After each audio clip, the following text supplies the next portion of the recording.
Bom, primeiramente, bom dia a todos. Eu gostaria de agradecer a presença de cada um de vocês aqui, né?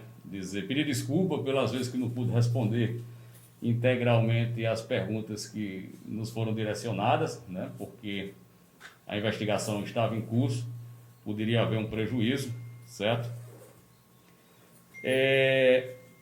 A violência doméstica, eu queria inicialmente começar falando sobre a violência doméstica. A violência doméstica, ela representa uma ideia de retrocesso a qualquer noção de civilidade, né? É lamentável que, em pleno século XXI, a gente tenha que se deparar rotineiramente com esse tipo de caso, né? O caso da Pamela Bessa é um caso típico de feminicídio. Pamela foi barbaramente assassinada, certo? Alguns casos de feminicídio trazem certas complexidades, porque as próprias estatísticas criminais indicam que 80% dos crimes comuns são praticados em espaços públicos, em espaços abertos. Os casos de violência doméstica, diferentemente disso, em 80% desses casos, os casos são praticados em ambientes privados, em ambientes fechados, o que dificulta, em certas situações, o esclarecimento e a investigação. Nesse caso específico de Pamela Bessa, apenas o companheiro e ela estavam no momento da situação. É um crime que não há testemunhas para esse fato. Isso, de certa forma, dificultou a investigação. Nós vamos fazer aqui agora uma cronologia do dia do fato. Vamos remontar detalhadamente tudo que aconteceu naquele dia 7 de setembro. Tá certo? Às 9h30 da manhã, houve a primeira discussão entre o casal na residência deles, em Poço Zé de Moura. 9h30 da manhã, os vizinhos escutam uma primeira discussão. Nessa primeira discussão, por ciúmes, provocada por ciúmes, o acusado é um indivíduo possessivo, ciumento, de um temperamento altamente agressivo. Isso ficou sobejamente demonstrado nos autos, né? Então, às 9h30, o casal tem a primeira discussão, por ciúmes, em razão de ciúmes. Nessa primeira discussão, o acusado já quebra o celular da vítima, já arremessa o celular da vítima contra o solo e já quebra o celular. Às 10h05, a vítima consegue uma comunicação com uma amiga, já relata o ocorrido, informando que havia sido agredida, que o seu celular havia sido quebrado. Às 10h30, a vítima, reclamando de fortes dores de cabeça, é levada ao posto de saúde do município de Poço Zé de Moura, onde é inicialmente atendida. Meio-dia, retorna para casa com o suspeito, sendo esse fato presenciado por um dos vizinhos. Às 16h40, uma amiga da vítima vai deixar um bolo na residência. Havia previamente uma encomenda de um bolo e a vítima recebe esse bolo por volta de 16h40. Esse pagamento ficou para ser feito posteriormente. Às 19h, que é a última vez que a vítima é vista com vida, a vítima e o suspeito se deslocam ao sítio Outro Lado, a zona rural do município de Poço Zé de Moura, para efetuar o pagamento do bolo a essa amiga. Até então, às 19h, a Pamela estava normal, sem nenhum sintoma de agressão, conversou normalmente, foi efetuado o pagamento do bolo. Até aí, não havia nada que demonstrasse nenhum sinal de anormalidade. Em menos de 20 minutos depois, ou seja, entre as 19h e as 19h20, a Pamela já dá entrada no posto de saúde de Poço Zé de Moura, desacordada. Já dá entrada desacordada. O próprio suspeito leva a Pamela até o posto de saúde. Chegando lá, o funcionário do posto informou que aquele tipo de ocorrência não poderia ser recebida naquele local. Ocasião em que eles ligam para o SAMU. Nesse momento, o suspeito já começa a ludibriar as autoridades, as instituições públicas, passa a dizer ao médico do SAMU que Pâmela teve um desmaio repentino e que feriu o tornozelo quando caiu por ocasião desse desmaio. Fato que nós vamos demonstrar mais adiante que não se sustenta, que não é verdadeiro, certo? A ambulância de Poço Zé de Moura leva Pâmela até o hospital de São João do Rio do Peixe. No meio do caminho, se encontram com a ambulância do SAMU.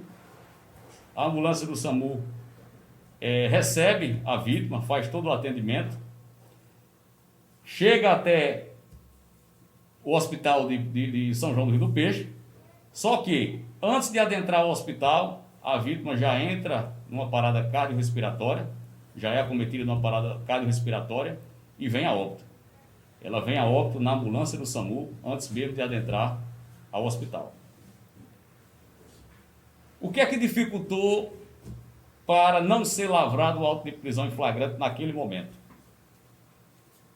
A única pessoa que esteve com a vítima foi o próprio acusado, que contou uma versão que ela passou o dia com dores de cabeça, sentindo-se mal, omitindo completamente os fatos que aconteceram. O próprio laudo do Instituto de Medicina Legal, eu vou mostrar mais adiante, demonstra que a vítima não tinha lesões aparentes dignas de nota. Ou seja, aparentemente, não era possível saber o que de fato teria ocorrido com a vítima, qual a causa-morte da vítima, certo?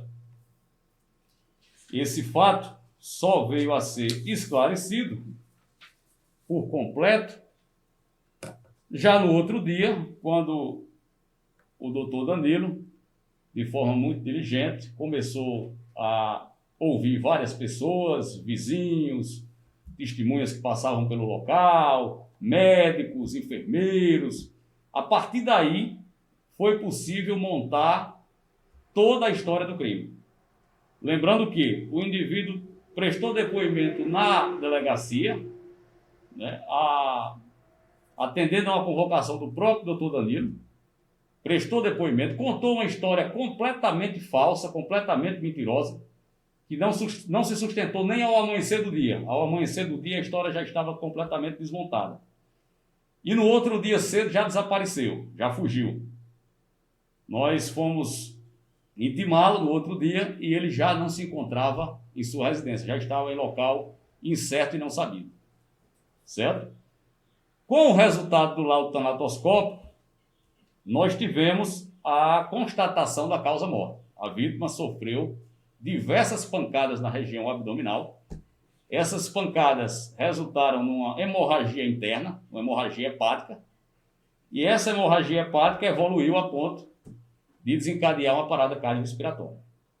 A vítima ainda teve 2 costelas fraturadas. Certo? Então aí fica constatada a causa-morte. Fato que colide completamente com a versão apresentada pelo suspeito, que disse que em momento algum tinha triscado na vítima, que a vítima estava com dores de cabeça, que tinha passado mal, que tinha desmaiado. O laudo, a perícia, desmontou completamente essa história.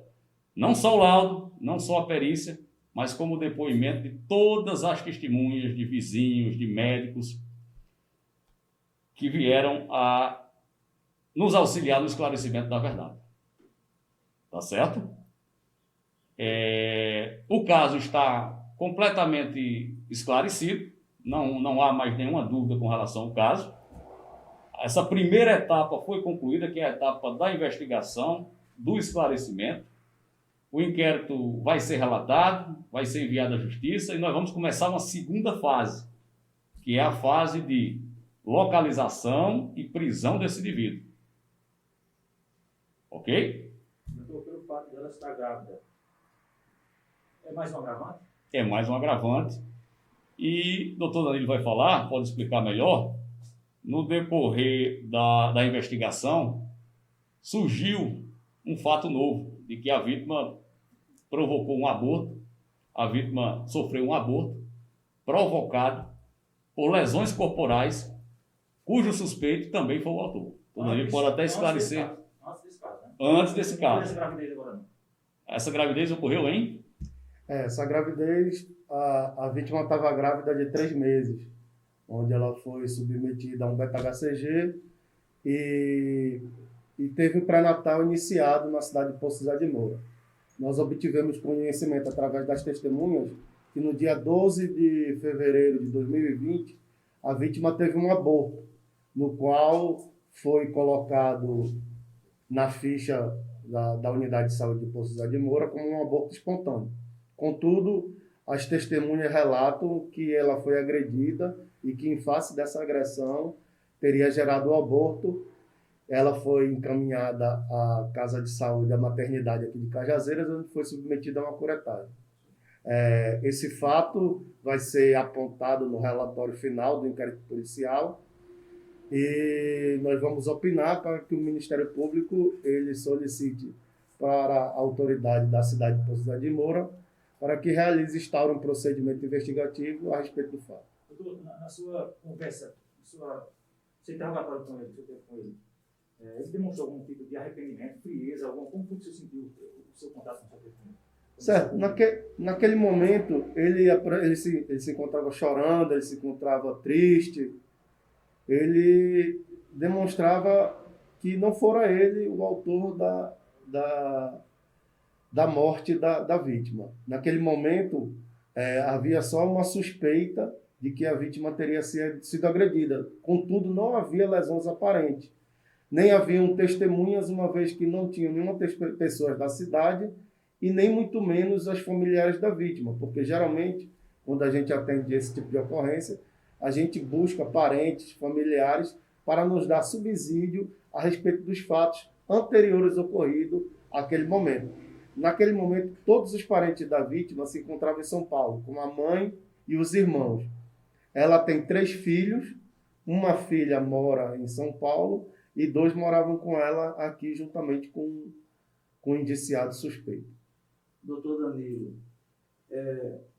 conversando com algumas pessoas da cidade, nós soubemos que já haviam relatos de violência envolvendo o Hélio e a Pâmela. Inclusive, nesses relatos, até boletim de ocorrências, até medidas protetivas que ela chegou a pedir e depois alegando que amava muito o companheiro, né?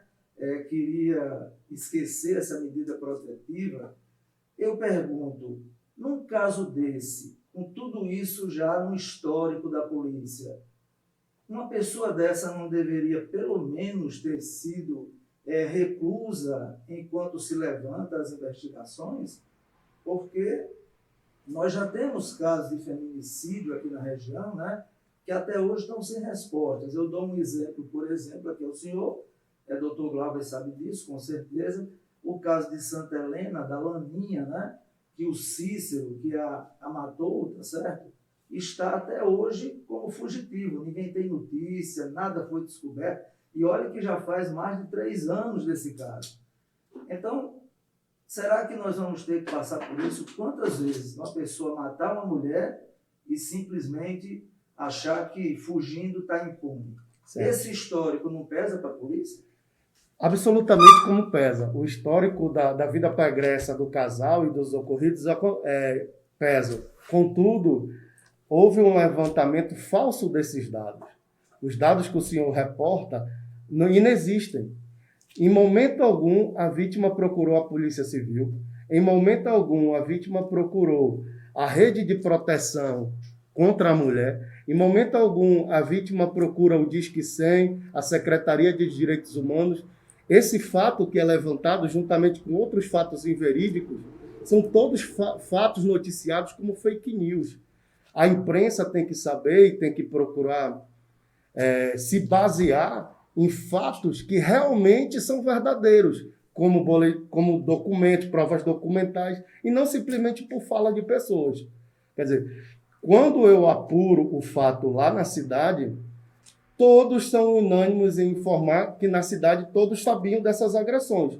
Contudo, nunca essas agressões chegaram ao Ministério Público, ao Poder Judiciário, à Polícia Civil, à rede de proteção, à Secretaria de Direitos Humanos, à Secretaria da Mulher, ao Disque 100. Em nenhum momento há uma prova documental de que as autoridades policiais ou as autoridades constituídas do país, do estado ou do município, tinham conhecimento desse fato.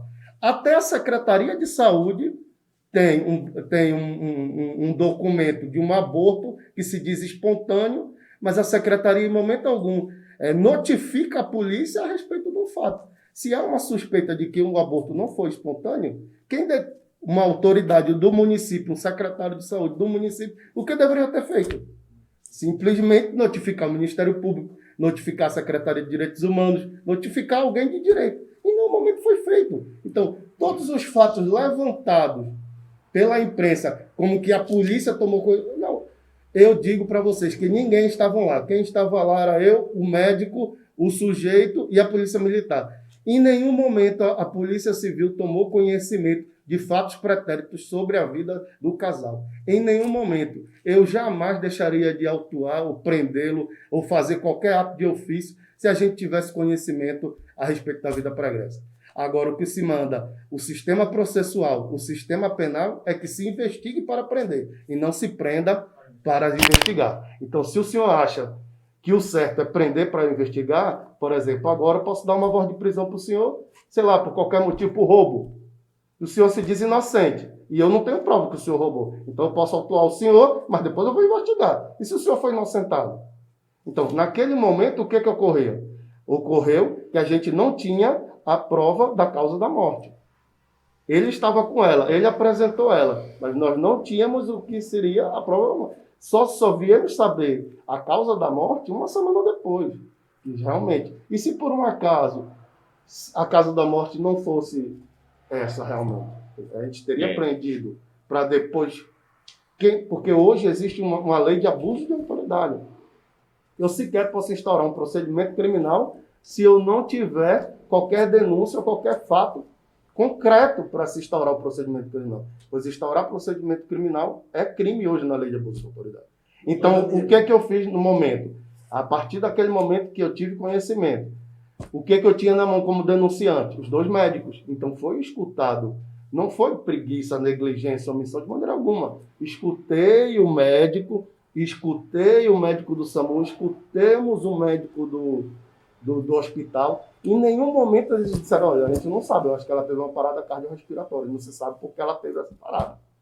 Médico do SAMU, o que o senhor como atendeu? Não, eu atendi e ele me falou que ela estava com dor de cabeça. Então, quando o médico do SAMU se desloca para atender a ocorrência, ele pensa que é uma dor de cabeça que a vítima teve. Exato. Eu queria só ressaltar um próprio trecho do laudo pericial, do laudo tanatoscópio, em que ele diz que não há lesões violentas dignas de notas periciais, nem na cabeça, nem na face, nem no pescoço, nem no dorso, nem na genitália externa.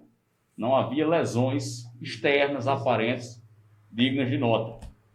Ou seja, a causa-morte, o que tinha causado essa parada cardiorrespiratória, só poderia ser constatado através de uma perícia, através da necrópsia.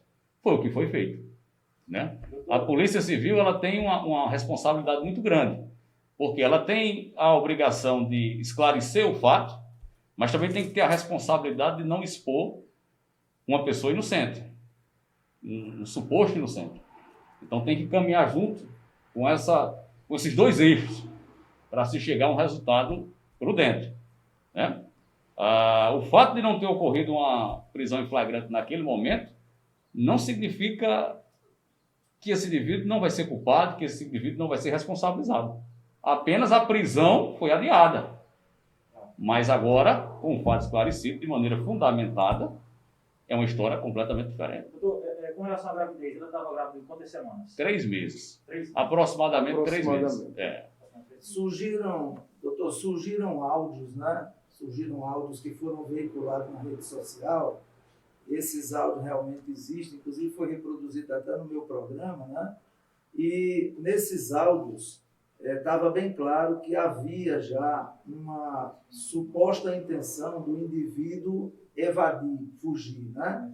No áudio, inclusive, a esposa do irmão do Hélio, né, que é agora podemos dizer, né, o assassino, Isso. pode-se dizer assim, né? Pode. No áudio ela afirma que o irmão dele estava já preparando para que ele fugisse e que ele errou em ter ido até o hospital sem a presença de um advogado, né? Veja bem. Isso aí eu acredito que... Eu posso lhe garantir com relação a isso. Ele já fugiu da própria delegacia. Por quê? Ele deu um depoimento falso, um depoimento mentiroso, e no outro dia ele já não foi mais encontrado. Quando surgiram esses áudios de vizinhos relatando as agressões, quando começaram a surgir as primeiras diligências, nós sentimos a necessidade de ouvi-lo. Ele se colocou à disposição, disse que estava prontamente 24 horas à disposição, só que ele saiu da delegacia e já não foi mais encontrado. E ele, a partir do momento que saiu da delegacia, não foi mais encontrado. Encontra-se até o presente momento, desde a saída da delegacia até o presente momento, em local incerto e não sabido. Certo. Ademais, com esses áudios, nós vamos instaurar o procedimento, claro que é numa segunda fase, a respeito do favorecimento pessoal. Qual é o crime de favorecimento pessoal? É o auxílio, a ajuda a criminoso de subtrair a aplicação da lei penal. Então, esses áudios são importantes, mas esses áudios surgiram pós-fato, pós-investigação, e que vão auxiliar na indicação e no indiciamento da pessoa que auxiliou o fugitivo a evadir-se da busca da polícia, né? A Pâmela estava grávida. Foi feito algum exame no feto, no bebê? Que Não. tipo de exame você fala? Qual tipo de exame? Se as agressões ocasionou a morte do bebê. Porque, na verdade, é uma consequência, né? Porque como ela perdeu a vida o feto só tinha 3 meses, não tinha como sobreviver, né? Mas as lesões delas foram todas provocadas na região abdominal, né? Essas pancadas resultaram na fratura de 2 costelas e numa hemorragia hepática, que esse processo evoluiu para uma parada cardiorrespiratória. Doutor, ele vai responder pelo quê, Ué? O doutor Danilo está finalizando aí todos os detalhes. Certo. Há um entendimento, tanto na doutrina quanto na jurisprudência, de que o feto ele ainda não é vida. Se entende que a vida humana só começa quando ele sai do útero materno e dá a primeira respiração. A partir desse momento, ele passa a ter vida. Então, mas mesmo assim, nosso sistema jurídico, ele entende que o feto deve ter proteção jurídica. Ele tem vida intrauterina e, diante disso, ele deve ter vida jurídica. Portanto, quando uma pessoa mata uma mulher que está grávida, ele ocasiona o homicídio e, por conseguinte, ele viola também em um concurso de crime, seja formal ou seja material, ele viola o artigo 125, que é a provocação do aborto.